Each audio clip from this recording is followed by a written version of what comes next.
Let me ask you something, and don't answer out loud. Just sit with it for a second. Have you ever felt like no matter how calm you were, no matter how patient, no matter how much space you gave, you were still never quite chosen? Like you were close, but never fully let in. Like there was always a wall you could feel, but never touch. You didn't fight. You didn't chase too hard. You didn't disappear either. You just stayed steady, and somehow that still wasn't enough.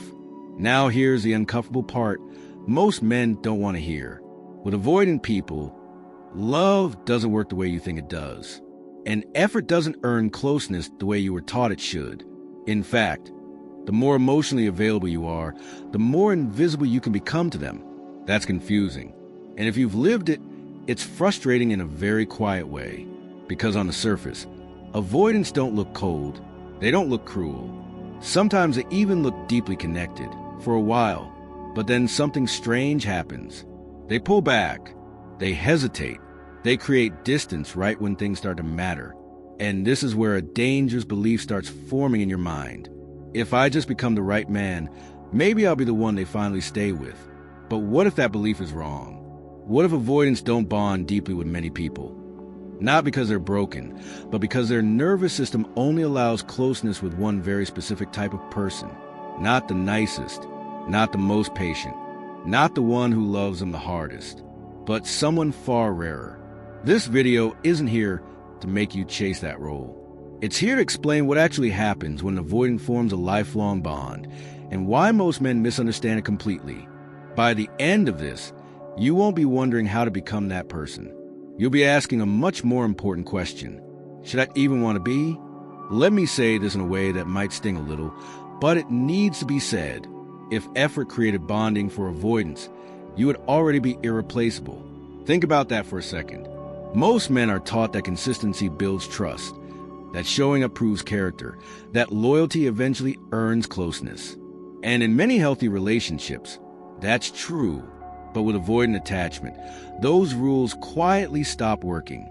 Not because effort is bad, not because loyalty is wrong, but because an avoidant's nervous system doesn't respond to love the way yours does. Here's what's happening beneath the surface. Avoidants don't experience emotional safety through presence. They experience it through control. Control of distance. Control of intensity. Control of how much they are seen. So when someone offers steady effort, their system doesn't relax. It often tightens. Your consistency, instead of feeling grounding, can feel like pressure. That's the part no one explains to man. When you stay calm, patient, and available, an avoidant doesn't automatically think, this is someone I can bond with. Often, their body reads it as, this person might need more from me than I can give. And the more reliable you are, the more predictable you become. Predictability sounds good on paper, but for avoidants, predictability can feel like a loss of freedom. Their attachment system is wired to equate closeness with obligation. So loyalty doesn't feel like security.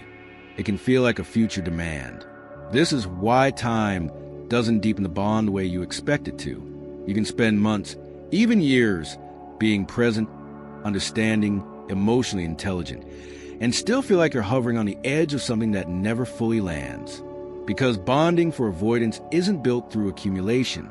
It's not about how much you've invested. It's about how activated or unactivated their nervous system feels around you. An avoidant can appreciate your effort intellectually and still feel emotionally closed. They can respect your loyalty while feeling internally detached. And that's not manipulation, it's misalignment. Here's the controversial truth most men don't want to accept. Effort does not make an avoidant attach. Time does not make them choose. Loyalty does not make you special. Attachment, for them, happens when closeness doesn't threaten their autonomy. That's why they can bond intensely with someone who feels slightly out of reach. Someone who doesn't orient their life around a connection. Someone whose emotional center isn't leaning forward. This doesn't mean avoidants want to neglect. IT means they attach when closeness feels optional, not expected. And this is where men get stuck. You're doing everything right, but you're playing by rules that don't apply here. You think bonding is something you build brick by brick. For avoidance, bonding is something that happens when there's enough internal space to feel without panic. So if you've ever wondered why your best qualities didn't pull them closer, this is why. It wasn't that you lacked value, that it's that effort alone doesn't reach an avoidance attachment system. And once you understand that, you stop trying to earn what can't be earned and start seeing the situation clearly for what it is. Before I explain this, let me slow you down for a second, because if you hear this the wrong way, you'll try to perform it. And the moment you perform it, it disappears. Here's the uncomfortable truth. The trait that allows an avoidant to attach is emotional self-containment, not emotional distance, not coldness, not indifference, but a grounded sense that you are complete without needing anything from them. Avoidants feel safest around people who are not organizing their emotional world around the relationship. Men who don't scan for reassurance. Men who don't subtly adjust their mood based on how much closeness they're getting. Men whose inner state stays stable, whether the avoidant leans in or pulls away. To an avoidant's nervous system, this feels rare. Why? Because most people, especially in romantic situations, emotionally orient toward the bond. Their focus shifts. Their energy leans forward. Their availability increases. And again, none of that is wrong, but to an avoidant, it registers as pressure, even when nothing is asked out loud. An avoidant is constantly monitoring for emotional expectation. They're watching for signs that closeness will require them to become responsible for someone else's emotional well-being. So when they sense that a man is emotionally self-contained, steady, self-directed, and not seeking regulation through connection, their guard lowers, not because they feel chased, but because they feel free. This is the part that surprises most men. Avoidants don't attach to who wants them most. They attach to who doesn't need them to feel whole. That doesn't mean they want to feel unimportant. It means they want to feel optional, chosen, not required. And this trait can't be fake long-term. You can act unbothered. You can delay texts. You can pretend you're unaffected. But avoidants don't respond to behavior. They respond to emotional posture. They feel whether someone is internally anchored or quietly hoping. When a man has a strong internal center, his own values, rhythm, direction, he doesn't lean into the avoidance fluctuations. He doesn't try to stabilize a relationship. He lets it reveal itself. And that's when something shifts. Because now, the avoidant isn't managing distance alone. The dynamic equalizes. There's no emotional gravity pulling them inward. And paradoxically, that's what makes closeness feel safer. Here's where men often misinterpret this. They think, so I should care less. No, caring less is detachment. Being self-contained is maturity. One is avoidance. The other is grounded presence. Avoidants can feel the difference instantly.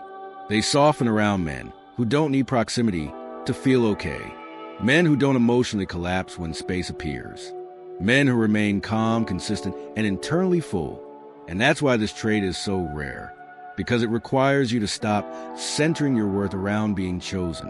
When you do that, attachment stops being something you chase and becomes something that either happens naturally or doesn't. And that clarity alone changes everything. There's a moment avoidants rarely talk about. It's quiet, it's confusing. And it doesn't look romantic from the outside. When they meet the person they bond with most deeply, they don't feel excitement first. They feel stillness. A strange internal pause where their usual urge to manage distance doesn't activate the same way. Inside, something feels different, but not in a dramatic sense. It's more like the absence of noise. They're not calculating how close is too close. They're not rehearsing exits. They're not bracing for the moment they'll feel trapped. For once, their nervous system isn't scanning for danger, and that's unsettling, because avoidants are used to control. They're used to regulating closeness through distance. When that instinct quiets down, they don't interpret it as love right away. They often experience it as confusion. They may feel unusually calm, but also slightly exposed. There's less urgency to protect themselves, and that lack of urgency can feel unsafe simply because it's unfamiliar.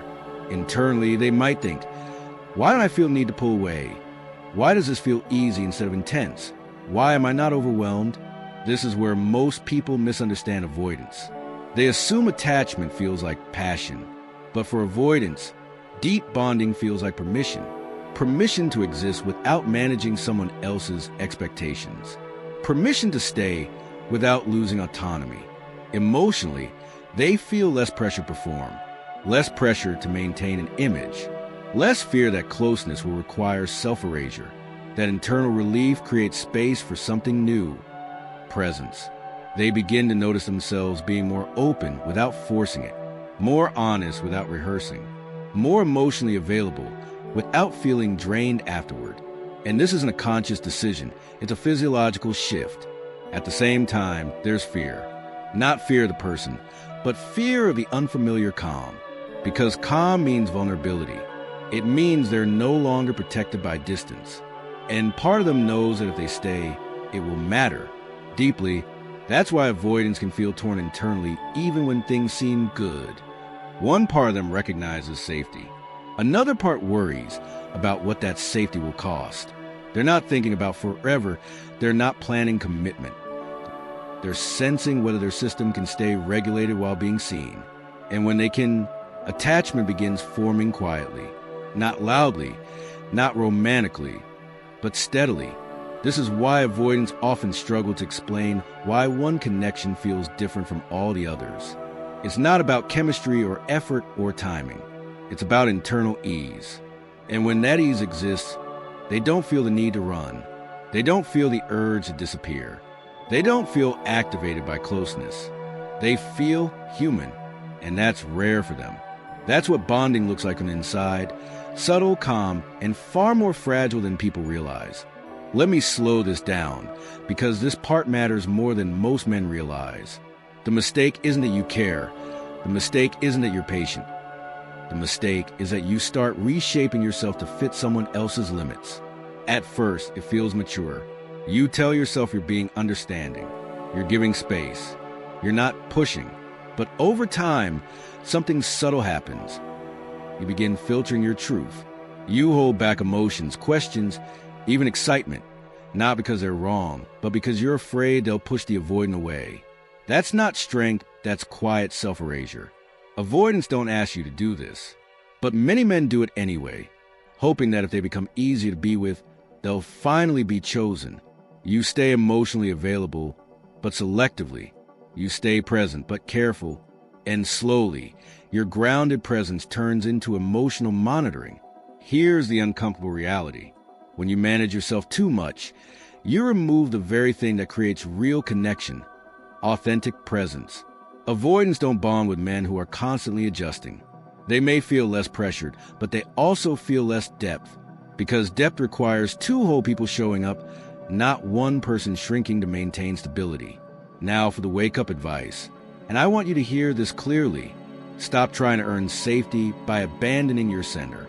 A mature man doesn't demand closeness, but he also doesn't mute himself indefinitely. He notices when patience turns into fear of loss. He notices when understanding becomes self-silencing.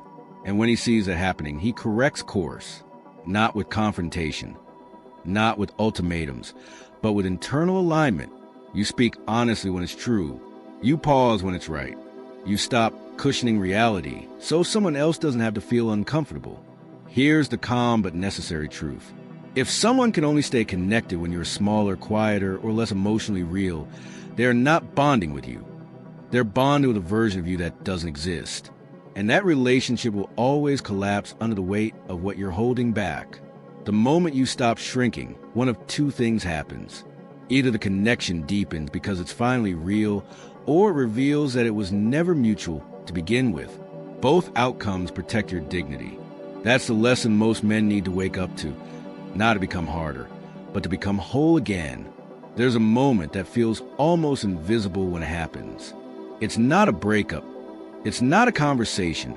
That is the moment you stop trying to hold a connection together in your own head. You're still polite, that you're still calm, but internally, you're no longer waiting. That shift is subtle, but it changes everything. When you let go internally, you stop managing the avoidance comfort for them.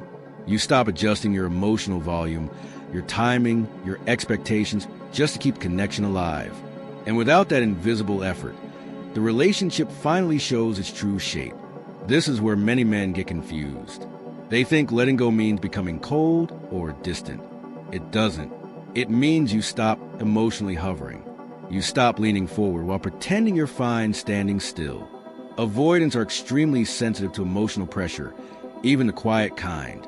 When that pressure disappears, their nervous system reacts in one of two ways. Either they move closer because the relationship now feels safe without obligation, or they stay exactly where they are. And that response is information. If they lean in, it wasn't your effort holding the bond together. It was your restraint that if they don't, then the connection was being powered by your hope, not mutual attachment. This is why letting go reveals the truth. So cleanly, you're no longer filling in emotional gaps. You're no longer interpreting silence generously. You're no longer investing energy into potential instead of reality. And here's the key point most men overlook. Letting go doesn't end real attachment. That IT exposes whether it ever existed. When you release the need to be chosen, you return to your own internal authority. You stop measuring yourself by someone else's capacity for closeness. You stop shrinking your needs to fit someone else's limitations. From that place, your energy changes not outwardly, but internally. You become less reactive, less invested in outcomes, more present in yourself. Avoidance can feel that shift immediately, not because you did something, but because you stop doing something. You stop holding the emotional weight of the relationship alone. And whether they step forward or fade away, you gain something far more valuable than attachment. You gain clarity. Clarity about where you stand. Clarity about what's mutual. Clarity about what kind of connection actually meets you. Letting go isn't a loss. It's the moment you stop living inside uncertainty and start standing on solid ground again. And from there, every future connection gets healthier, because you no longer confuse patience with self-sacrifice. Here's the calm but controversial truth most men aren't told. Avoidants don't lose people because those people weren't good enough. They lose people because those people finally stopped shrinking. If you've listened to this entire video, I want you to notice something. At no point did I tell you to chase harder, pull away strategically, or become emotionally unavailable. That's not growth. That's just another way of abandoning yourself. What actually changes everything is internal alignment. The moment you stop organizing your worth around being chosen, the dynamic shifts. Either the avoidant feels safe enough to step forward without pressure, or you see clearly that the connection was never built to hold both of you fully. And that clarity is a gift, even when it hurts. If any part of this felt uncomfortably familiar, you're not weak. You're aware. And awareness is where real masculine stability comes from. Not control, not dominance, but self-respect that doesn't need to be announced. I want to hear your experience. Have you ever felt yourself slowly getting smaller in a connection that asked for patience but never offered safety? Have you ever let go internally and finally seen the truth? Comment below and share what this brought up for you. I read them, and when I can, I reach out, because these conversations matter, and you're not the only one navigating this quietly. You don't need to become someone rare to be chosen. You need to stop abandoning yourself to keep someone else comfortable. That's where real connection begins.